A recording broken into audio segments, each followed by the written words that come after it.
Take one question at a time. Who wants to go first? And how confident are we for tomorrow? First, and the second thing is, what were the main points of discussion when the batters were coming out? After dismissal, that what kind of is there some more challenging on the wicket or the bowlers? What specifically they were doing? What kind of a conversation you guys were having? And firstly, that are you happy with the score, especially knowing that the ball was almost throughout the day doing something? Yeah, I think that score is a pretty fair day. It was challenging for the batting group with the starting and stopping. I think the fact that the partnership's all sort of 20, 30, 40, 20, 30 is indicative of the surface. There's a lot of good balls out there. And if we can push that close to 300, we think that's a very good score. I mean, obviously with the rain breaks, the messaging is about switching back on, which is difficult to do, and you almost got to start again every time. But I thought the guys did, by and large, they did very well today. The second part.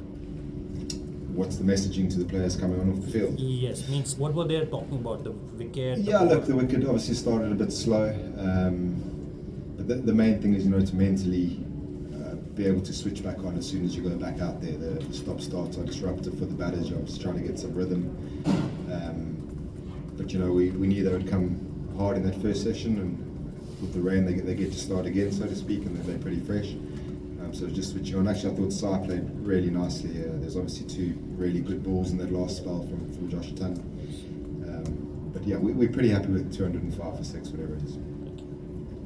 Coach, captain has said yesterday that Colin Bumrah's participation in the game would be taken before toss, seeing the conditions.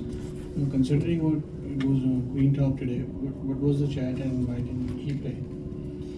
I think it's quite a complex issue around Bumrah. We obviously want to wheel him out, but we also want to respect where his body's at. And on the basis of that, we just felt that it wasn't worth including him in the squad. He has bowled a large number of overs. I know it doesn't always seem like that because he's only played 3 tests and he only bowled in 1 innings in Manchester. But if you look at the loads, he's bowled a lot of overs, and like he did say coming into the tour, he was going to be available for 3 games, and we just felt it was right to honour that call. Coach, you always maintained that Karun always looked in good rhythm and you people backed him. But given the stage of his career where he is, how important is this knock, and what kind of conversations did you have after Manchester, especially when Shubman was not available? Because that number 5 was very important. Yeah, look, Karun's been asked to do a tough job on the tour. Start off at 6 in the first test and then batted at 3 for the other 2 tests. And I always said, and we always thought that his tempo and his rhythm was very good. He's a quality player, particularly for that reason. He can absorb the pressure. So going in today at a different position again, I thought he summed up the conditions really well. Look, when someone comes back into the test side like he does after a lengthy absence, the pressure's always there. And I think he's handled that very well. But you could probably say the same about someone like Dhruv. And I think when you're representing a country like India, you don't expect it easy. And the guys are attuned to going there and dealing with the pressure. Hats off to Karun. I think he's had a really good tour without blowing the lights out. But he's given himself a chance now tomorrow to get a big, meaningful score for the team.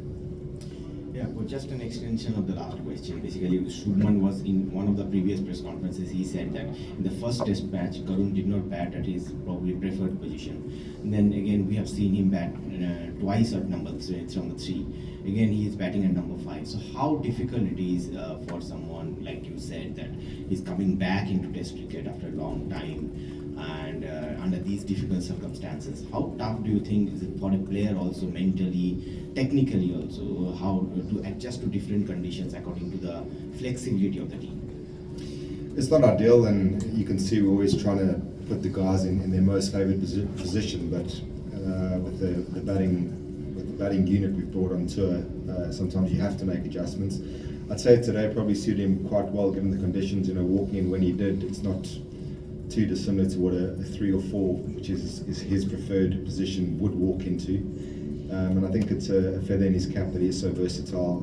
Personally, I thought 6 was a big ask. 6 is very different to 5, 4, 3.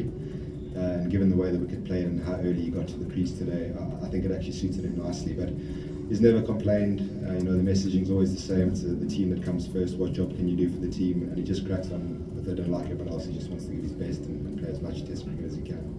Last thing, yeah. Ryan, how frustrating is it that your informed batter, who's also the captain of the team, gets himself in and then runs himself out in conditions such as these? I'm assuming not as frustrating as it is for him. He's in the touch of his life again today. He made batting look really easy for the 40 minutes or whatever he was out there. But these mistakes do happen. England actually bowled nicely in that little spell, and one of the things we did speak about in the breaks is how well we were accumulating, because it didn't look easy to hit boundaries there. And I thought all the batters today accumulated really well around the stumps. So I guess it's getting that balance right of trying to keep the pressure on the bowlers and the fielders and taking the runs where you can. But that's a misjudgment of a run, and I think given what he's done in the first 4 tests, we'll let him get away with that one. Right. Just for the conditions, from the outside, it seems like this already could be a good score, but you will be better equipped to tell us because you would know what to expect from this pitch tomorrow and day after. Do you is the movement expected to die down anytime soon, which might not make it look as good as it seems to me right now? And the other thing is, just as a batter facing somebody like Josh Tongue, who can kind of spray the ball around and then come with balls that are bordering on the unplayable. He's bowled 4 or 5 such balls in the series. How's that to face? Yeah, look, I think when you set out for a tour of England, you expect conditions closer to this than what we've seen in the first 4 tests. How do I think conditions will play out over the next 4 days? I think it's got a lot to do with the overhead conditions. If it stays cloudy, I think the ball will continue to do what it's done. I think the bowlers' landings were quite tricky today as well. I thought all the England bowlers struggled with that, and that's maybe why you saw some inconsistency. But it actually makes it very challenging when someone bowls like Josh did today. He's a very good bowler when you don't know what's coming down as a batter, and he's bowled a couple of absolute jaffers in there and got 2 big wickets. It does make it tough, but for us, hopefully it stays the same. I think if you get the ball in the right area, and like I said about the partnerships, you never feel like you're in there. There's always a good ball around the corner. And I don't think it's going to go absolutely flat. I don't think there's going to be a massive change in conditions. But hopefully it stays as close as what it was today. Ryan, you were just talking about the complex case of Bumrah. Now, when your lead pacer makes himself available only for 3 test matches in a series, and now with the conditions pretty much the best for a bowler. So for a think tank, how hard is it to you have your best bowler, you can only play 3 matches, and how you go about managing all the difficulties with the team management? Yeah, every time I've answered this question, I've spoken about putting the pieces of the puzzles together, and guys were baffled when we didn't play him in the third test, sorry. And our thinking, was that the Oval, yes, it's got bounce, but it's normally a fairly good wicket for batting, and we thought we'd roll the dice in Manchester. Well, obviously, if we'd won the toss, we would have bowled. In hindsight, you would have loved to have had him here. But you would also have said if we come here 3-1 down that we didn't use him there. So it's trying to not guess, but trying to look into the future and then try to see how we can manage him. And maybe England have got it spot on, leaving the best bowling wicket for the last test after he's played 3. Final question. Ryan, just an extension of that. Managing Bumrah is different, but how do you manage the bowlers around him? Now Prasidh Krishna misses a game, he comes back into the 11. Arshdeep and Kuldeep warm the bench for 5 tests. Abhimanyu Ishwaran remains on the bench for 10 tests. How do you manage that in the dressing room when the players are consistently not playing and there's a player who is picking and choosing games and others around have to fall in line? So how tricky is that a situation to deal with? Look, I don't think picking and choosing is a fair comment to Bums. He did say he was going to play 3 games. He left it up to us which 3 he played. We've tried to manage the situation. It's not ideal. I guess giving those guys attention, the guys who aren't playing, particularly when you're carrying 18, is important. Make them know that you're making all the decisions in good faith in the best interest of the team. And just on that, all the guys who haven't played, they've been fantastic. They've trained the house down. They're disappointed when they get left out, but they don't let it show when they're around the group, and that's very important to creating a good culture for the guys who are playing to perform. Thank you. Thank you. Thank you, guys.